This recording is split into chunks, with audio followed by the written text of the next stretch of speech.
أعزائي المشاهدين، أهلا ومرحبا بكم في حلقة جديدة من حلقات برنامجكم مواطن مصري. النهاردة معانا حلقة خاصة ومنوعة.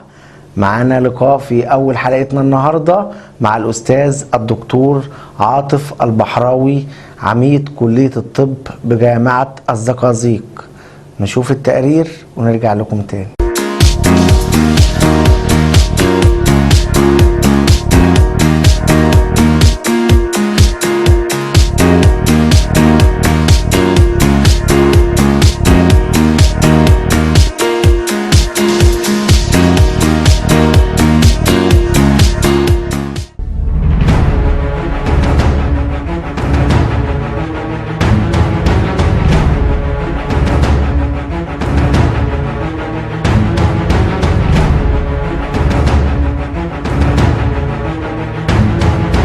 أعزائي المشاهدين، أهلا ومرحبا بكم في هذا اللقاء الذي يسعدنا ويشرفنا أن نلتقي فيه مع الأستاذ الدكتور عاطف البحراوي، عميد كلية الطب بجامعة الزقازيق. أهلا بحضرتك يا فندم. أهلا وسهلا، شرفتوني. أهلا وسهلا. في البداية تسمح لي حضرتك نبدأ بمشاكل التعليم الطبي في مصر، وإيه هي المعوقات التي تواجه دارسي كليات الطب في مصر وجهة نظر حضرتك؟ التعليم الطبي شقين، الاندر والبوست. الاندر اللي هم الطلبة، والبوست اللي هم الدراسات العليا. بالنسبة للطلبة احنا بنعاني من الاعداد المتزايدة في كليات الطب. الاعداد حضرتك كنت بتسأل مين اللي بيحددها؟ اللي بيحددها المجلس الاعلى طبقا لاعداد الخريجين واحتياجات كل كلية. احنا الكباسي بتاعتنا او الساعه بتاعتنا بتشمل 400 500 600، لك ان تعرف ان احنا السنه دي واخدين 1000 او 1200 طالب غير التحويلات. في المشكله هنا بتقابلنا ان احنا قاعات التدريس، عدد اعضاء التدريس موجود، انما المشكله تكمن في جاهزيه قاعات التدريس، المعامل والراوندات، لان احنا عاملين دلوقتي سمول جروب تيتشنج. سمول جروب تيتشنج يعني ان المحاضرات اللي هي الكبيره دي شغاله، بس بسايد او بجانب كده في مجموعات صغيره، بنقسم الدفعه كلها الى مجموعات صغيره زي عندنا في انف واذن. كل مجموعه ما بتزيدش عن 40 50 طالب ماكسيموم، 40 50 طالب. هنا عشان اخد اعداد اكتر من كده فمش هلاقي اصلا القاعات اللي تناسب هذا العدد ده بالنسبه للطلاب. اما بالنسبه للدراسات العليا، الدراسات العليا جامعه الزقازيق اصبحت جامعه ضخمه، او كليه طب الزقازيق بقت كليه طب ضخمه، ففي اعداد متزايده من الدارسين وطلاب الدراسات العليا والوافدين. يعني انا وانا وكيل كليه عملنا اتفاقيه مع جامعه بنغازي في ليبيا عشان يجي لنا طلاب من ليبيا، نظرا طبعا للظروف اللي هي تمر بيها ليبيا. انما هي المشكله دايما بتتركز في الاعداد. احنا عشان نحل المشكله دي برضو او بنساهم في حلها، ابتدينا فعلا في مبنى اداري كامل بيتعمل دلوقتي، بينشأ وهيخلص في خلال العام. جميل. هذا المبنى فيه 3 ادوار باركينج لاعضاء التدريس، لان احنا عندنا مشكله في الباركينج. 3 قاعات او 3 ادوار تشمل 9 قاعات تدريس، وفوق خالص سكيل لاب او معمل مهارات على احدث مستوى. قاعات التدريس هتنفعني في التدريس للطلبه الاعداد المتزايده دي، والقاعات دي بتبقى مجهزه اب تو ديت بالداتا شو بتاعتها، بالتكييفات بتاعتها، كل حاجه. وهتنفعني كمان في الامتحانات، لان انا باجي امتحن عندي كان زمان ايام ما احنا كنا في الكليه كنا بنمتحن في المبنى الاكاديمي في الطرقات. دلوقتي مع الاعداد المزايده اللي بتكلم عنها ما اقدرش امتحن في طرقات، وما اقدرش اعمل خيمه. الخيمه هنا بيبقى لها المخاطر بتاعتها، فالمبنى ده هيحل لي مشكله كبيره جدا للامتحانات كمان، سواء بالنسبه للطلبه او الدراسات العليا. يعني عندي في الدراسات العليا السنه دي جزء اول ماجستير، جزء اول 800، فدي اعداد ضخمه، بس احنا بنقدر نستوعبها، وبنحاول المبنى ده يحل لنا مشاكل كتيره. واعضاء التدريس بالنسبه لي ما فيهمش مشاكل، العدد متوافر وكويس، بس هو تجهيز المكان المناسب ان الطالب ياخد معلومه مناسبه في ظروف مناسبه. تمام. هو ده المين ايتم او المشكله في زياده اعداد الطلاب. هذا المبنى قائم انشاؤه بالفعل يا دكتور؟ تم قائم انشاؤه بقالنا دلوقتي 6 شهور. تمام. طلع 3 ادوار. هو مبنى مكون من 7 ادوار ومفترض تسليمه تماما بادئ العمل في خلال عام، يعني يمكن على نص العام الدراسي الجاي نكون خلصنا ان شاء الله. جميل جدا. هناك اصوات تنادي ما بين فترة واخرى بتعريب الطب في مصر، ايه رأي حضرتك او تعقيب سيادتك؟ كلام ملوش اي سند من الصحة. احنا اعضاء تدريس او طالب طب دايما بيحتاج مراجع علمية وريفرنس مراجع. المراجع كلها بالانجليزي. لما انا بحب انشر بحث في مجلة دولية انشره بالعربي ازاي؟ لازم بحث انجليزي. كل الطب في كل العالم بالانجليزي. كانت في محاولات لتعريب الطب، يمكن سوريا عملتها، كان في سوريا بيعربوا الطب، كان هنا الدكتور عبد اللطيف الله يرحمه رئيس الجامعه السابق بيعرب الطب، بس ما اقدرش ان انا اطبق هذا النظام، لان كل الداتا وكل المؤتمرات العلميه وكل المجلات العلميه وكل المراجع العلميه باللغه الانجليزيه. فهنا يعني مثلا ما خلوش الطب بالالماني ليه مثلا بتوع المانيا؟ ما نفس القصه، لان هو اتفق على ان كل المراجع، كل المؤتمرات اللي بيحضرها، كل البيبرز اللي احنا بننشرها دولي، كل التكست بوك المراجع الاصليه كلها بالانجليزي. فهنا انا لو هحط الطالب في حيره، ولا سيما ان الالفاظ لما بتتعرب طبيا بتبقى كلمات كبيره وبعرضها مش هيفهم منها حاجه. فده مالوش مشروع غير ذي جدوى على الاطلاق بالنسبه للتعليم. هل المستوى العلمي في كليات الطب بجامعة الزقازيق يعادل المستوى العلمي في الدول المتقدمة؟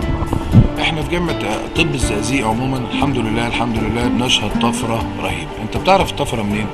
انك انت بيبقى عندك ستاف مطلوبين انترناشونال، يعني له توك او بيقول محاضرات في مؤتمرات دولية، سواء الجيل القديم اللي هو بتاعنا جيل الاساتذة القدام او الجيل الصاعد اللي هو الاساتذة الجداد. احنا فعلا يعني انا استاذ انف واذن، عندنا في قسم انف واذن بتعمل جميع العمليات اللي هي موجوده في التكست اللي هي المراجع الاصليه، جميع العمليات. يعني بنشهد طفره. الطفره دي بتيجي منين؟ انك انت بتبعت بعثات كتيره جدا في اساتذه وستاف جديد شباب نشيط جدا بيسافروا بره كتير جدا ولهم بابليكيشنز بره، ممكن تلاقي 31 40 بحث دولي ومطلوب في مؤتمرات دوليه، الى جانب ان احنا بنستخدم الاجانب اللي هي في التخصصات اللي تنقصنا او التخصصات اللي احنا عايزين فيها مساعده. فطب الزقازيق في طفره رائعه في الكفاءات، سواء في جيل الاساتذه القدام او جيل الاساتذه الشباب اللي احنا ان شاء الله يعني متفائل بيهم جدا، يعني في جميع التخصصات. يعني تخصص زي انف واذن دلوقتي بنعمل كل حاجه من A to Z، زرع قوقعه، جراحات راس ورقبه، اورام، تجميل، جراحات كسور وجه وفكين، جراحات الحنجره والامواحه، كل حاجه بتتعمل، وحدات سمعيات لوحدها، وحدات تخاطب لوحدها، والناس دي كلها هايلي كواليفايد ومتعلمين كويس قوي وسفرياتهم كتير قوي غير الناس اللي احنا بنجيبهم. فالحمد لله كمستوى علمي انت بينقصك برضو تاني الامكانيات، انما كجراح او كطبيب اللي هي السكيل اللي هي الايد، يقول لك صوابع وتلف في حريق، ده عندنا يمكن نفوق بره، وهم بس احنا في رسائل مشتركه مع بره، في ابحاث مشتركه مع في مؤتمرات علميه مع بره، والناس دي بتيجي عندنا ولما بيشوفوا المستوى صراحه هم بيابريشيت او بيقدروا خالص المستوى اللي موجود دون، انما هي نقص الامكانيات اللي بيحد حاجات كتير. انما كمستوى علمي انا فخور بطب الزقازيق. بالنسبة للمستشفيات الجامعية في مصر، هل يفي الخريجون من كليات الطب في مصر باحتياجها؟ طبعا، ما انا لسه بقول لحضرتك احنا عندنا اعداد كبيره، بس انهي خريج؟ لازم الخريج يبقى مؤهل تأهيلا جيدا. انما انت عندك اعداد كبيره، حتى مثلا مش كل الاعداد اللي بتتخرج في كليه الطب بيتعينوا في جامعه، ففي مستشفيات تعليميه، في مستشفيات عسكريه بيقبلوا الاعداد دي، او بيعمل احنا انتدابات.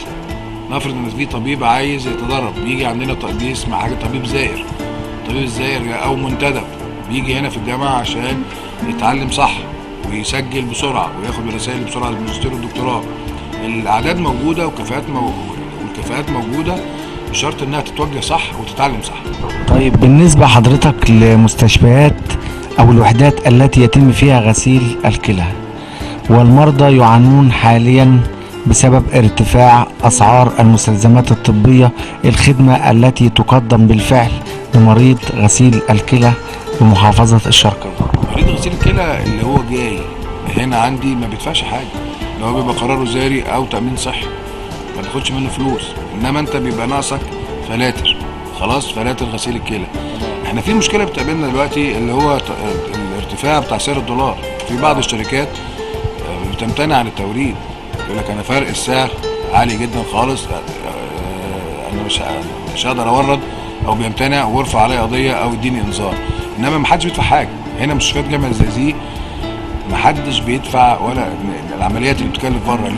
اليوم العنايه المركزه اللي عندي في اي مستشفى خاص بيكلف 3-4000 جنيه، هنا فور فري. العيان اللي هو جاي تبع التامين الصحي بيجيب خطاب من التامين الصحي، العيان اللي مش معلوش تامين صحي بيجيب قراره زاري، انما ما حدش بيدفع فلوس. في نهاية لقائنا نشكر الأستاذ الدكتور عاطف البحراوي، عميد كلية الطب بجامعة الزقازيق بمحافظة الشرقية، لحسن ضيافته. شكرا لحضرتك. انا تحت امركم، تشرفونا في اي وقت، وان شاء الله كل مره هتلاقوا المستشفيات احسن من شهر بشهر ان شاء الله. احنا كلنا عندنا تفاؤل، وكلنا عندنا تصميم المكان اللي احنا كبرنا فيه ان احنا لازم نطوره، لان ده يعتبر بيتنا التاني، وان شاء الله متفائل، وان شاء الله هيبقى في تغيير احسن كده.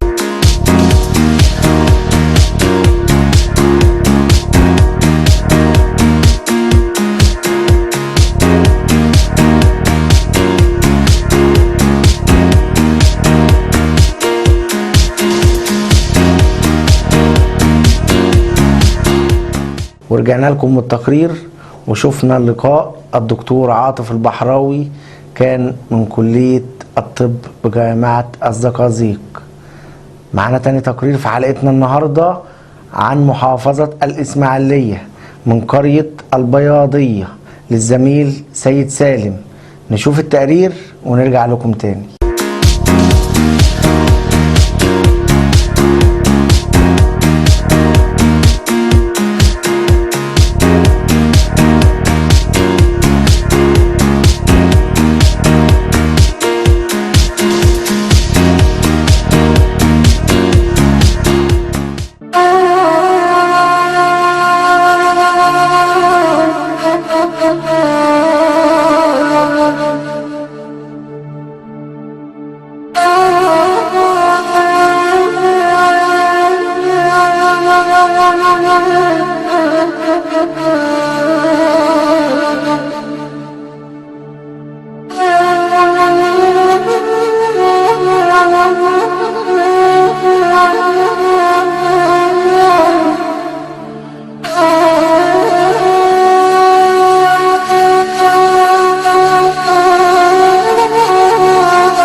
بسم الله الرحمن الرحيم. برنامج المواطن المصري بيرحب بيكم وحلقه جديده ومشاكل من مشاكل المواطنين المصريين. احنا في قريه اسمها قريه البياضيه، اكبر قريه في الانطره غرب تبع محافظه الاسماعيليه. فيها مشاكل اهم مشاكلها ايه؟ الطريق السريع، طريق الموت، مسمينه هنا طريق الموت. كل يوم ناس بتموت على الطريق السريع. في مشكله صرف، مفيش صرف صحي، تمام، مفيش صرف صحي خالص. في مشاكل في الميه، بس اهم حاجه والشغل الشاغل بتاع المنطقه كلها اللي هو ايه؟ طريق الموت اللي بيموت عليه كل يوم ناس، كل يوم في ناس بتموت، وانا مصوره لكم في التقرير في الريبورت. تمام، احنا بنرصد لكم حاليا مواطنين بيشتكوا من الحاجات دي كلها. اتفضل يا حاج عبد الحميد. ايه مشكله الطريق السريع؟ نعمل فيه ايه؟ ما عاوزين نعمل له نفق او كوبري. طيب الكوبري، بالنسبه للكوبري بقول في مشكله. الراجل الكبير مثلا لما يجي يعدي هيعدي ازاي؟ لا مش كوبري، هيمشي، افرض بيمشي في شركه مش كوبري افراد. احنا عايزين كوبري عربيات، عايزين كوبري علوي مش كوبري افراد الناس تطلع عليه. كوبري علوي. علشان في ناس اراضيها هنا وساكنه هنا، وناس ارضها هنا وساكنه هنا، فالصعوبه دلوقتي انهم يعدوا، كل واحد يروح لارضه يعمل مصالح ارضه، فدي مشكله كبيره. طيب ما هو نفق هيكلف كتير يا حاج حسن، يعني هم بالنسبه للحكومه هيكلف كتير. طيب مش مشكله، بس المواطنين بيموتوا، وكل ما يعدوا على السريع ده يمكن كل يومين 3 حادثه. يعني انتوا بترشحوا نفق افضل. طيب بالنسبه للصرف الصحي هنا ايه مشاكله؟ مفيش صرف خالص؟ مفيش هنا، لسه بيقولوا هينزلوا وما نزلش. مفيش خالص. طب بالنسبه للميه في برضه مشاكل. الصرف المغطى بتاع الارض الزراعيه مكتوم، وطلبنا الصرف المغطى بتاع الارض الزراعيه. الصرف المغطى غير الصرف الصحي كمان. غير سالك. غير سالك ومكتوم وعايز تسليك، وكلمنا بتوع الري كذا مره ما بيجوش، ما فيش اي استجابه. مفيش اي استجابه. طيب بالنسبه للميه، ميه الشرب ضعيفه خالص، ما كانش بالمواتير ما تطلعش. بس هي نظيفه. لا مش نظيفه. مش نظيفه دي بقى انا عارفها ربنا. لا مش نظيفه، عكره برضه. لا مش نظيف برضه، في مشكله. مش نظيفه. بس تمام. يبقى هنا الصرف والميه والطريق السريع. الطريق السريع اهم شيء عندنا الطريق السريع. دي اول حاجه، دي مشكله نمره 1 يعني. دي مشكله نمره 1. وبعد برضه مشاكل برضه في الزيبه. دي نمره 1 نمره 2 نمره 3. اول حاجه الطريق السريع دي عايزين حل المشكله. يعني انا شايفين عاملين كباري في مناطق ثانيه مش محتاجه كباري. في حاجه في قرب منها دورانات وبتاع وصينيه يعدوا منها ويعملوا فيها كباري، المنطقه دي اللي هي محتاجه اصلا الكوبري ما مش حدش عامل. طيب حضراتكم يعني قدامنا في الكاميرا هون بتناشدوا مين المسؤولين؟ المحافظ سياده اللواء؟ المحافظ اول عرس الجهاز التنفيذيه المحافظ طبعا. امال ايه؟ المحافظ هيكون مين يعني؟ المحافظ سياده المحافظ. طبعا وبناء عليه المفروض رئيس القريه او رئيس المدينه يكلمهم. يتحرك معاه رئيس القريه رئيس المدينه. لا ده يعني واحد وصل واحد وصل المسؤول. التنفيذيه تتكلم طبعا هنا ما فيش مجالس محليه. طبعا المجلس المحليه محلول، ما فيش مجالس محليه تتكلم. بس في صنع قرار، في دلوقتي صنع قرار. يعني يا جماعه في هنا دلوقتي في صنع قرار، حتى لو كان ما فيش محليات في صنع قرار، في ناس تتكلم. فين الناس اللي تتكلم؟ مش شرط يكون في مجالس محليه. مجالس محليه ممكن تتاجل سنه سنتين. طب فين يعني اصحاب القرار؟ هي القرار في ايد الاجهزه التنفيذيه وعلى راسها المحافظ. ده القرار النهائي. يبقى احنا بنناشد، يبقى هم يا جماعه بيناشدوا دلوقتي السيد المحافظ سياده اللواء ستار محافظ الاسماعيليه ان لازم يكون في حل طريق سريع، لازم يكون حل للصرف وصرف الاراضي وصرف الاهالي، صرف الصحي عامه، وحل مشكله الميه. بس مشكله الميه اهم الاولويات الطريق السريع والمشكله الصرف. ايوه ماشي يا فندم. كان معكم السيد سالم من مواطن مصري.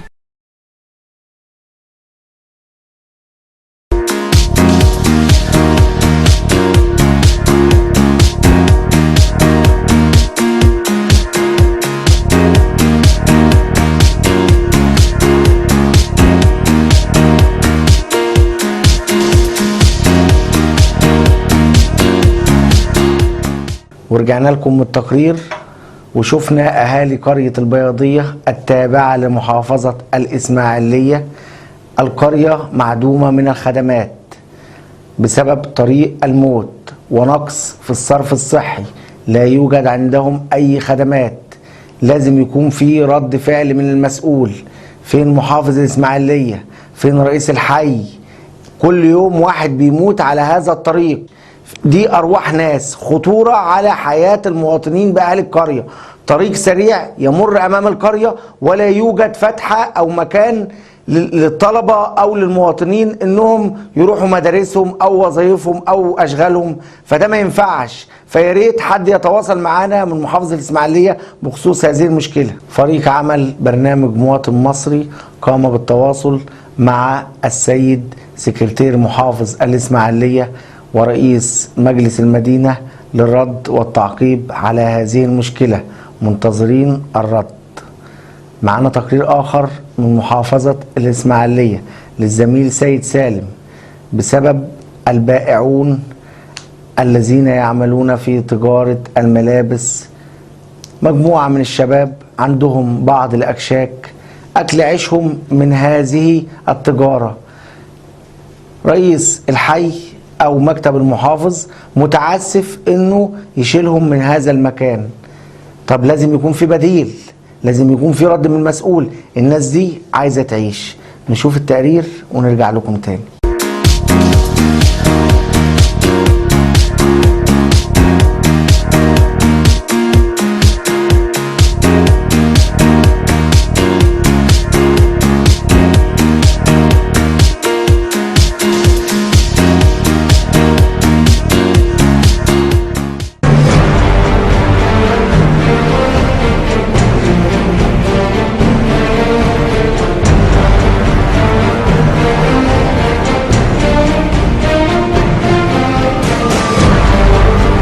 الرحمن الرحيم. اهلا بكم في برنامج حلقه جديده من برنامج تغيير جديد من برنامج مواطن مصري على قناه ABC العربيه. اهلا بكم يا فندم. احنا بنرصد لكم مشاكل ومواجع ناس تجار بس ما لهمش باع جائلين، ما لهمش اي مكان غير اللي احنا صورناه قدامكم. كل حكايه ان هم بياكلوا عيش. كل شويه الشرطه والجيش بيجي يزولوهم، بيقولوا شرطه والجيش. انا قلت لهم يا جماعه الشرطه والجيش ما لهمش ذنب، الشرطه والجيش سلطه تنفيذيه، واحنا قلنا الكلام ده ان هو سلطه تنفيذيه بتنفذ اللي بيقولوه. فاهم ازاي؟ فهمتهم الكلام ده. فاهم ازاي؟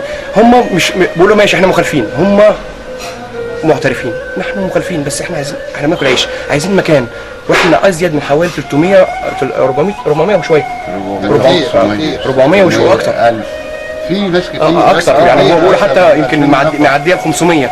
طيب احنا يا جماعه احنا عايزين حل جذري للناس دي، وبرضه هنكلمهم تاني ونشوف إيه يعني هم عايزين ايه. اهلا وسهلا استاذ شنودة. اهلا وسهلا استاذ شنودة. منورنا. استاذ مين؟ استاذ عمار. اهلا استاذ عمار. طيب استاذ شنودة، يعني انتوا يعني ايه المطالب؟ يعني الشرطه والجيش ما لهمش ذنب، ولا انتوا شرطه معايا؟ كلامك مظبوط، بس وبدلنا حاجه، عايزين عايزين البديل. برنامج مواطن مصري. معانا دلوقتي الحاج ياسر فواز من اشهر الناس في الانطره غرب، في الحي التجاري في الانطره غرب اسماعيليه. طبعا هو المسؤول عن الباعة الجائلين وبيحل مشاكلهم. هو مرشح لمجلس محلي، مرشح عضوية مجلس محلي في المحافظه هنا وفي المركز. وقلنا ما نشوف هو رايه ايه، في الوضع، في الناس اللي عايزه تاكل عيش، الناس فعلا اللي عايزه تاكل عيش. اهلا بك حاج ياسر. يا مرحبا بك يا فندم. يا رب يخليك يا فندم.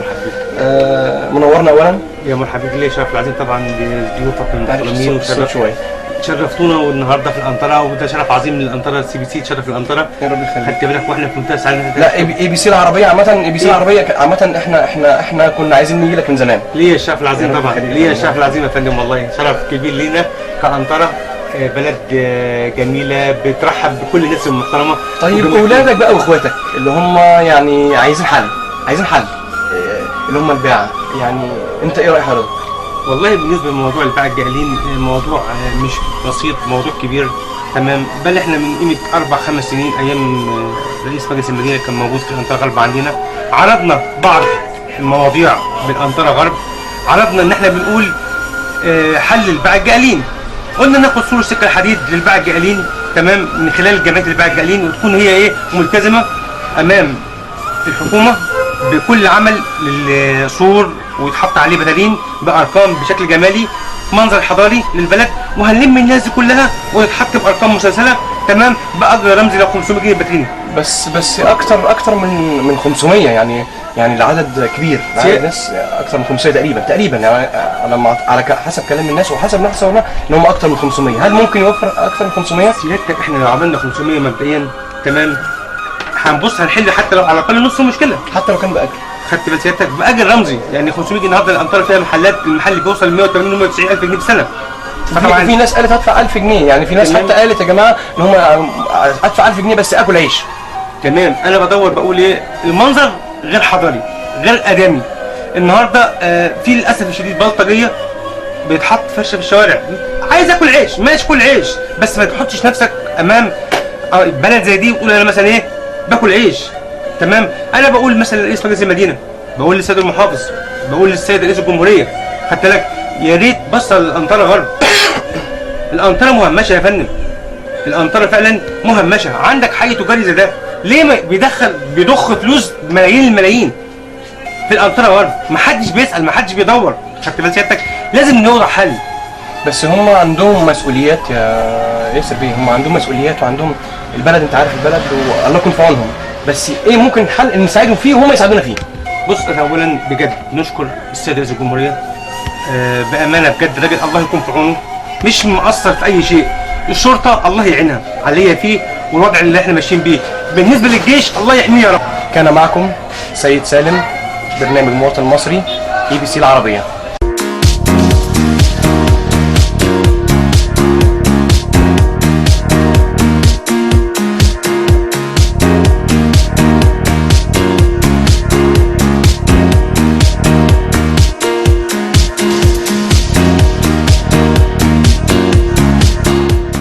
ورجعنا لكم من التقرير وشفنا المعاناة اللي بيعانوها البائعون الذين يعملون في مهنة التجارة بمدينة القنطرة.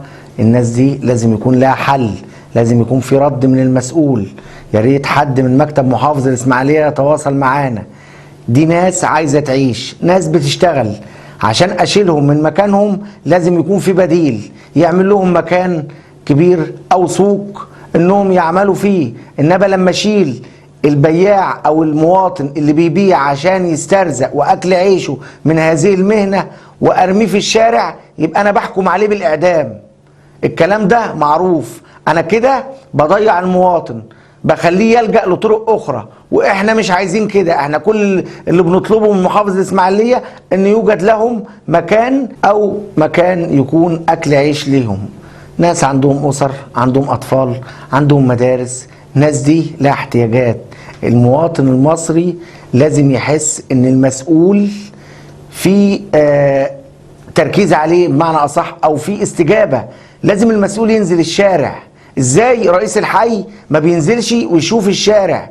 ازاي المحافظ ما بيسمعش او ما بيفوتش وينزل ويشوف مشاكل الشارع؟ لازم يكون في استجابة. ومعانا تقرير اخر من مؤسسة الحياة الخيرية. هذه المؤسسة تقوم على خدمة المواطن البسيط. نشوف التقرير ونرجع لكم تاني. أعزائي المشاهدين، مرحبا بكم وتقرير جديد من برنامج مواطن مصري. معانا النهارده دكتورة إيمان بركات، رئيس مجلس إدارة مؤسسة الحياة. أهلا بحضرتك يا فندم. أهلا بحضرتك. دكتورة إيمان، عاوزين نتكلم النهارده عن دور المؤسسة وأهدافها بالنسبة للمواطن المصري. مؤسسة الحياة لخدمات المشورة وتنمية المهارات. المؤسسة عندنا بتتعامل في أول حاجة ميادين للمشورة، استشارات نفسية وتنمية مهارات وتعديل سلوك للأطفال والراشدين، اختبارات ذكاء للأطفال والراشدين. في خدمات الجلسات النفسية، ودي بتشمل الأمراض النفسية زي القلق والاكتئاب والخوف وعلاج الإدمان. في برضو جانب العلاج الجماعي، ده بيبقى عبارة عن مجموعات عندها نفس المشكلة تقريبا، ومن خلالها بنتعامل معاهم وبنحل مشكلتهم. المجال التاني مجال الكورسات أو تنمية المهارات للعاديين. دي بتبقى كورسات تنمية بشرية وكورسات تحقيق الذات وتحقيق الأهداف. في بقى المجال الثالث بقى اللي هو الإصدار. عندنا إصدار اسمه إصدار إسبوع الشرقية، ده بيصدر عن المؤسسة، بيتكلم عن أهداف المؤسسة، بيتكلم عن إيه الجديد، بيتكلم عن دعاية الأماكن. دكتورة إيمان، عاوزين نعرف من حضرتك الأعمال الجديدة اللي هتقدمها المؤسسة. احنا المفروض ان احنا دلوقتي بننشئ مركز طبي شامل بيخدم الفقراء، مركز عيادات طبية في الجلدية والأطفال، نساء متابعة، أنف أذن حنجرة. بنعمل على ده الفترة الجاية إن شاء الله، بحيث ان تكون الأسعار رمزية جدا وتتناسب مع الطبقة تحت خالص، بحيث ان احنا نخدمهم ونساعدهم ان هم يقدروا يتعالجوا. لو في حد برضو مش قادر خالص ان هو يدفع، ما عندناش مشكله في ده وهنساعده في ده. في نهايه لقائنا النهارده بنشكر الدكتوره ايمان بركات، رئيس مجلس اداره مؤسسه الحياه. كان معكم محمود الاخرس من برنامج مواطن مصري.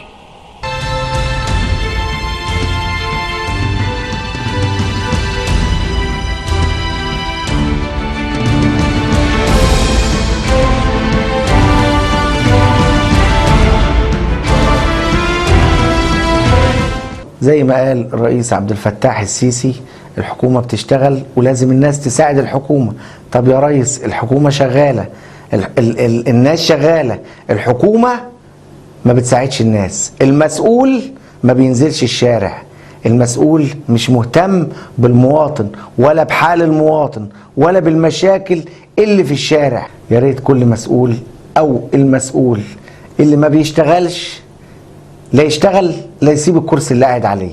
احنا عايزين ننهض بالبلد، لازم كلنا نشتغل، لازم المسؤول الكبير يشتغل عشان المواطن البسيط او الموظف او اصغر موظف يحس ان البلد فيها نهضة.